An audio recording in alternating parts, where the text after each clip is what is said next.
I guess one of the reasons I was originally interested in writing about this subject was that my wife works with homeless people who have drug and alcohol problems and mental health problems, and has done for about 10 years now. And so I guess even though she never really talks very much about her job, and certainly not about individual people, just kind of picking up from her and from some of her colleagues and friends, I've come to quite an understanding of the kind of the complexity and the nuance of the situations that people can find themselves in, and yeah, that was one of the earliest things I picked up on. Really, this I mean, it's not true for everybody, and I think it's really important. You know, that the people I've been writing about in this book are living on the streets and they're heroin addicts, and the two things don't automatically go together. You know, and some of the professionals I was speaking to were talking about addicts they've been working with for years who hold down steady jobs and have living families, and you know, had a long-term heroin addiction. But for the people in this situation, it's often they're homeless because of some situation that's happened in the past, and the addiction is almost always, it seems, the kind of symptom of some issue that they're dealing with, and it's usually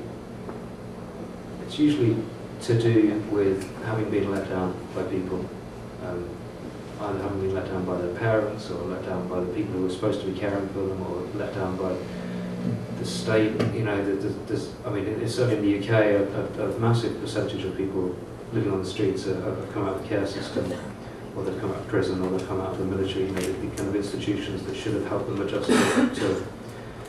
to life, independent life, but didn't help them adjust. You know, and so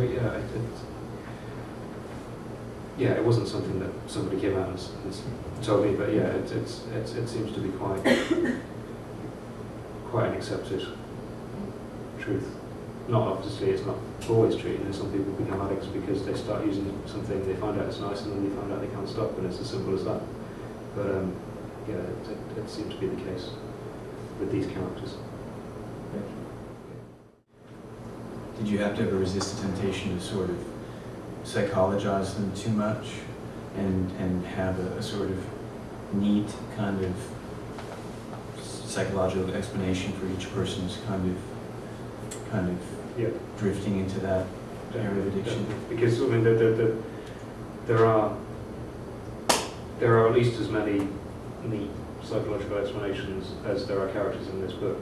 Yeah. You know, and so it would have been very easy to kind of assign each one, and to an extent they have. I kind of know about each of their backgrounds in quite a lot of detail, and within the book, some of the characters go into that in a fair amount of detail, and some of them just kind of hint towards it and gesture towards it.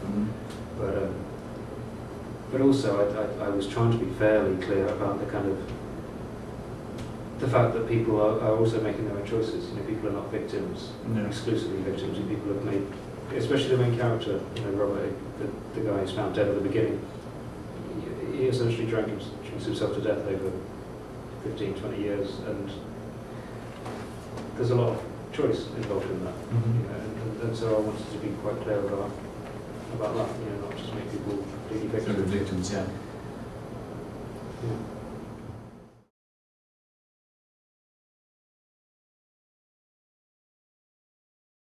Yeah, I was aware of that as an issue, and was very, very clear from the outset that I didn't want to do that. Well, he is dead at the beginning. Well, there is that. Even with the other characters who may or may not be dead, I'm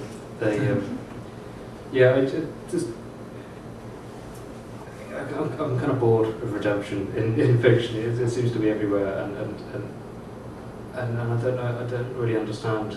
I think it's the wish for the book to be a completely self-contained, enclosed world, and when you finish the book, there's been some kind of great ray of hope, even if it was a bleak book, and then you can close the book and forget about it. But I'm always interested in books where when you close the book, it's still going on for you in a big way. And I just, you know, my big thing with this was I wanted to be really realistic. I wanted to be really accurate. And you know, my wife's been case working with people, with individuals for 8-9 years, and one of the guys I spoke to was somebody that she's worked with and kind of came right out the other side of addiction, and you know, is now doing really well. And there's probably been 2, maybe 3 people have followed that trajectory in the whole time she's been working, and most of the, what, 100 cases or something? Yeah, I guess so. She's usually got a dozen at any one time, and she's kind of moving, passing them on. But it's usually much smaller victories. It's, you know, there's somebody in the book talks about persuading somebody with an addiction to have a cup of tea when they wake up in the morning, and that's the small victory, because they've let a little bit of space of ordinary life into their lives, and you know, it's about persuading people to eat a little bit better, or to use safer injection practices, and it's just very tiny steps. And this idea that you can have, off they get a rehab, home they come, you know, and they settle down and get a job. It's kind of glib, and so I was really keen not to do that. And the reaction to that has been interesting, because people kind of have been annoyed. Yes, for some people, you know, they want that something, which is fair enough. It's pretty big, but you know, not entirely. No, well, to me, it's not a bleak book, because to me, there's the relationship between the characters, and there's the humour in their kind of dialogue, and I think there's humour, and there's just the kind of, and just the very act of trying to get into this world and trying to understand it and trying to kind of appreciate the kind of nuance of it, to me is quite a hopeful act. You know, it's a kind of making that connection, that understanding. And just because the narrative doesn't have a nice little tick at the end, it doesn't mean it's not got some light in there, I think. It is interesting, though. I mean, if you look at you know, genre fiction or crime fiction, the reader will tolerate the most horrific things. I mean, things that are really so extremely horrific, you know, more horrific than anything in either of our 2 novels. But the contract that they enter into is that there will be a resolution at the end. I mean, most commonly, you know, justice will prevail in some, however perverse way, or at the very least, there will be some kind of tying up, and that's a quality that virtually every book written in that genre will have. And interestingly enough, even if you have a novel that doesn't necessarily take the reader to really kind of intensely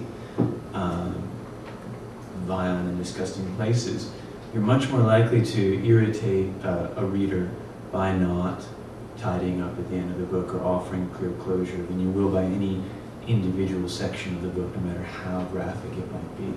And my mom reads crime fiction that I'm shocked by, you know, and to her it's a sort of life-affirming thing, because at the very, you know, at the end, all is well in the world, you know.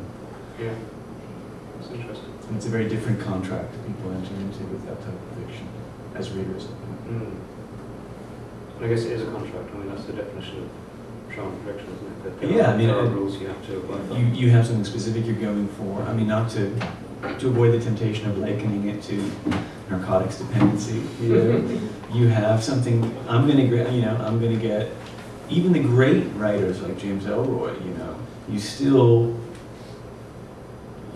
You know what you're getting when you're going. I mean, I think that's the most important thing, the appeal of genre fiction, no matter what the genre. You know more or less what you're getting, and therefore you're willing to pay for it ahead of time, because, you know, the kind of terms are clear, and they're not clear to that same degree with so-called literary fiction, which some people enjoy because it's more of a, you know, potentially surprising experience, and other people resist for that very reason. Yeah, that sounded like a manifesto for fiction. I like genre fiction.